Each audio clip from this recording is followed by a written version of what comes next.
slide 16. This is a slide entitled Ex-Mufti of Jerusalem, Hajj Amin el Husseini, who died in 1974, Jihadism and Islamic Jew-hatred. El Husseini composed a fatwa in 1937 that translates as Islam and the Jews. And once again, it rivets upon Quran 582 and concludes with Muhammad's apocalyptic hadith from Sahih Muslim, Book 41, number 6985, as part of an invocation to destroy Palestinian Jewry, at minimum, if not extending beyond Palestine, by jihad. So I'll talk a little more about this hadith, but it is essentially the words that Muhammad utters to usher in the Messianic age, and it talks of the rocks and trees will cry out, and the Jews would be exposed, and the Muslims would kill them. This same hadith was incorporated into the Hamas Charter, Article 7, in 1988, so roughly 50 years later.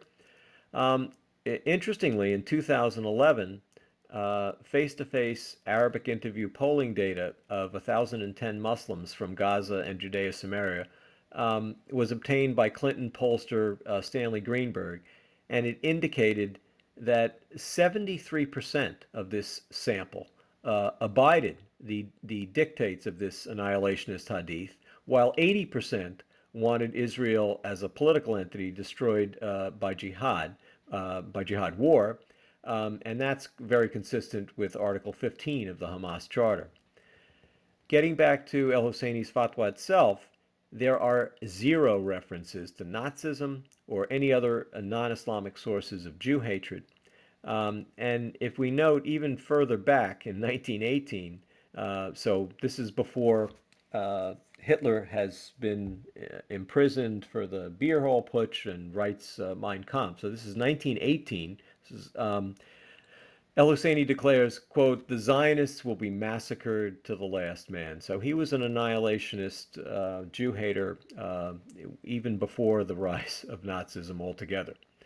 Again, getting back to the fatwa itself, if you look at it, it contains 10 specific Quranic references, 2 explicit citations of Sirah, or these earliest pious Muslim biographies of Muhammad, and 2 major explicit references to hadith, this apocalyptic hadith, but also another hadith which talks of the conspiratorial poisoning of Muhammad. This is sort of a Quranic continuation of the theme of Jews as prophet killers. The fatwa itself, this 1937 fatwa, was distributed by the Nazis verbatim to Muslim SS units in the Balkans and Soviet Russia.